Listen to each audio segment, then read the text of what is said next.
Hello Commanders, Rudy Foodie here. I'm coming at you with these 5 tips for beginners that I think is important to keep in mind when playing Azur Lane. Now before we get started, I want to do a quick shout out to the member of the channel. Thank you very much for supporting the channel, helps out a ton. If you're interested, members get perks along with their membership support starting at $1.99 and more perks going up the ladder. Anyways, going on to the tips, we're going to start off with a pretty important one, I would say, which is in regards to gems. So you get free gems from doing the campaign.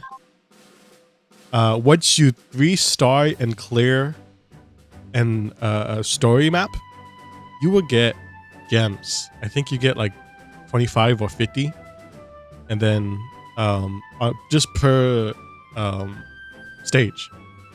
Now, I would advise, I mean, of course you could do whatever you want depending on the type of player you are and how invested you are into the game, but I would advise saving that those free gems on dock space. If you're planning to play the game in the long haul, I would really advise only using the gems for dock space and dorm space. Those are the 2 most important places you could. Oh, that's not the dorm space. This is dorm space. Yeah, to make sure you can have a full dorm is very important. Using the gems for those 2 things specifically are top priority, I would say. And I mean, you can use gems for other nice things like the skins. The skins are very lovely in this game, which is one of the big draws of the game. I love the skins. I have so many. But, you know, I would really advise to use your free gems you get in the game to help out the gameplay.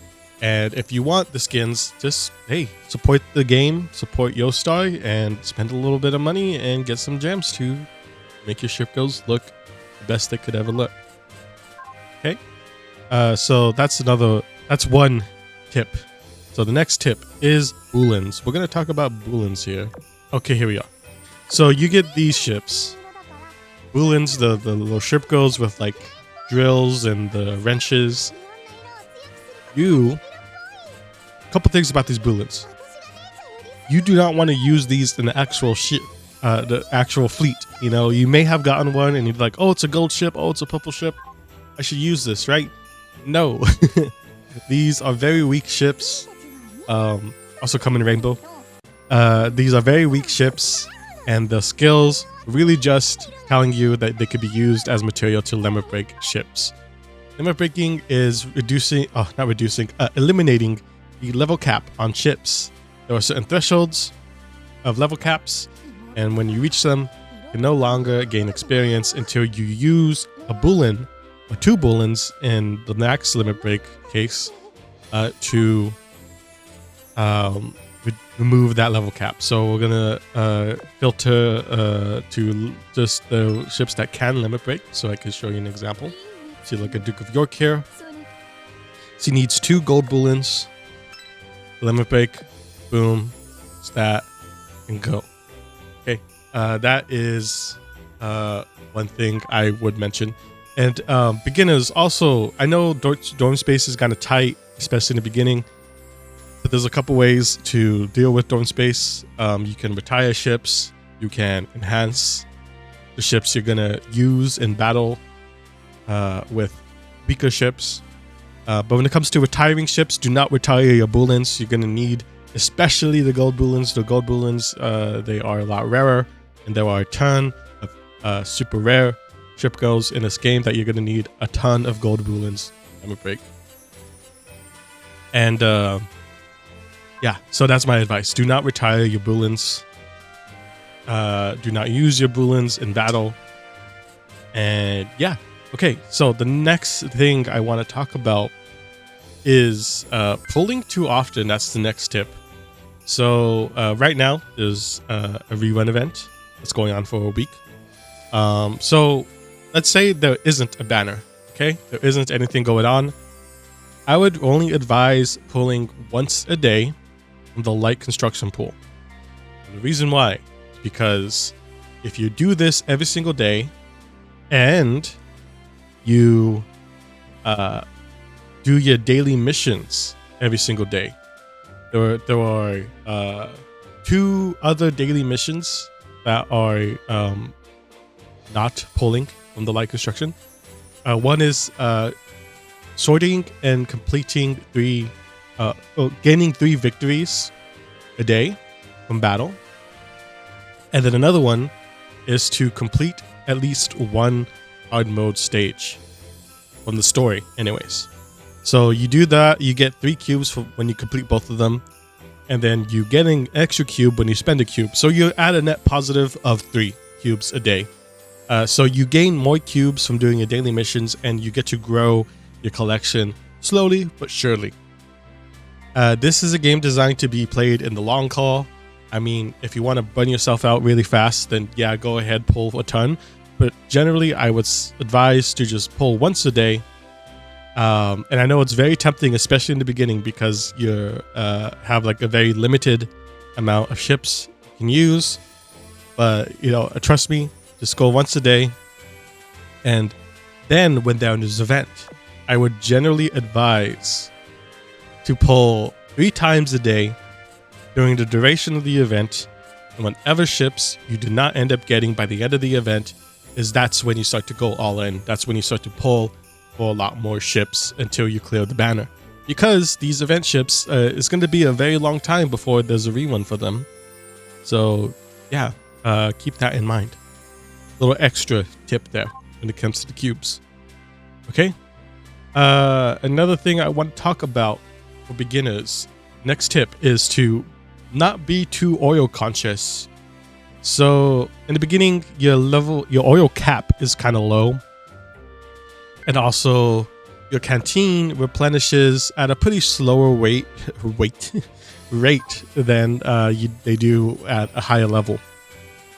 So those things may kind of make you think, oh, I should probably be like really careful with the amount of oil I spend. Just think about that. When you're spending oil, or when you're using ships that cost low oil, they tend to be weaker.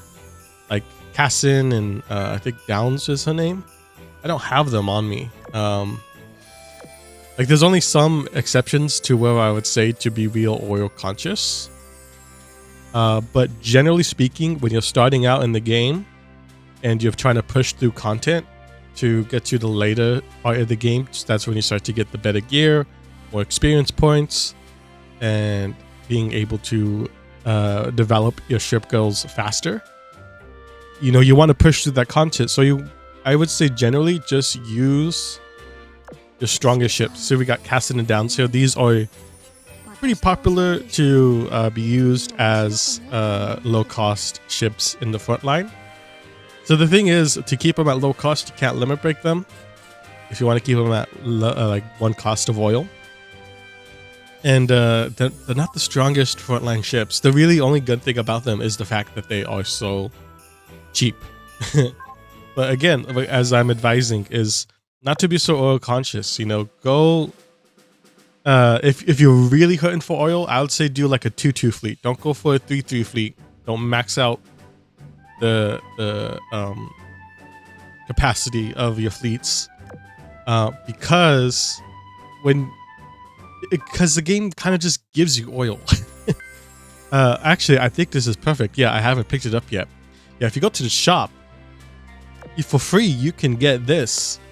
I don't know if it's the same for everybody at every level, but for me right now, it's giving me 4,000 oil, and it's for free.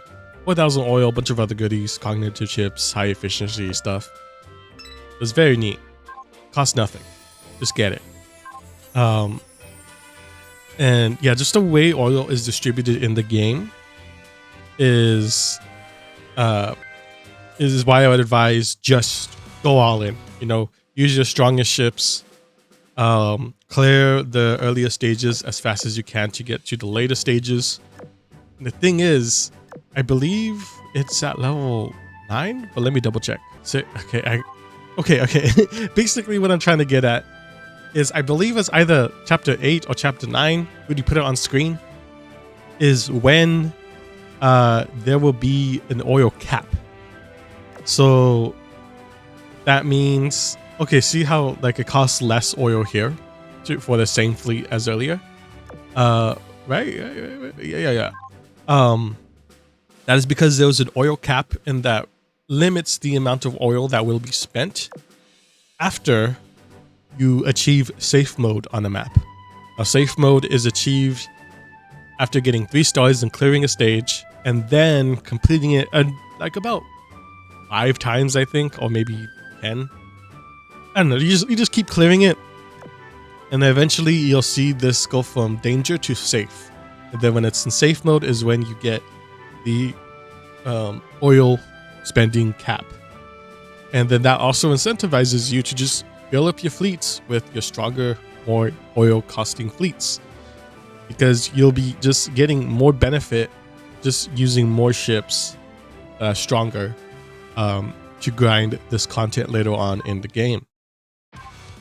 Okay, so don't be too scared of spending oil. You know, you have the oil, use it. Last tip of this video is not doing your PvP. So your PvP, you go hit the battle, go to exercises, and you'll see a list of different commanders that you can do a little PvP action with, and it's an auto. So I know you're kind of scared. This PvP sounds scary to some people, and especially if this game is like a more casual game. Casuals kind of like PvP, that's a bit intense. But here's the thing, PvP, there's nothing but benefits to doing PvP. You gain a little bit of XP, and you get merit, I believe. Yeah, I think that's what the what the currency is called. You get merit that is associated with the PvP. And you just get 10 goes at this. Now, I know this is kind of scary because you kind of look at this and like, if I were to play against, say, this, I don't know. With the fleet I have set up, I might be able to win this one, but it's still a toss-up. I don't know. But if I go against this person's defense fleet, I feel like I would have much more success going against this one. So just kind of assess for yourself, like, what is the defense fleet that this person has set up that I think I would have the best success at winning against. Punch down, as they say. And, you know, it really doesn't hurt anybody. Heck, I should probably make my defense fleet different. Like, I want to make it, like, so they could easily beat it and get a lot of benefits. So I should really work on my defense fleet to, like, help out other players. But yeah, so look for a defense fleet that you think you could beat. And then just do that every day. You could even refresh the lineup of opponents every now and again. So keep that in mind. So what do you, why do you want to do the PvP? You want it for the merits, right? So let's go to the supply shop, and then we go to the monthly, and, not the monthly, we go to supply. I'm so good at the game, guys. And then see here, you can buy gold bullins for 15,000 merits, and you may not be able to get that like right away, but just doing the PvP every day. Say you run out of oil, that's one thing you could do. You could do the PvP because it doesn't account for oil cost, and it doesn't account for affinity. So your ships could go in there at any condition, and yeah, you could just get some resources. Okay, so these gold bullins you could get from here really come in clutch sometimes. So I would really advise doing a PvP. Okay, that's going to be it for my video. I try to do this as quickly as possible. I don't know, I kind of rambled a bit. Subscribe if you're new here, as that is the best way to support the channel. Appreciate you watching. Let me know what questions you have about the game. I may make a video answering that question in the future. And take care of yourself, and I'll see you in the next one. Bye-bye.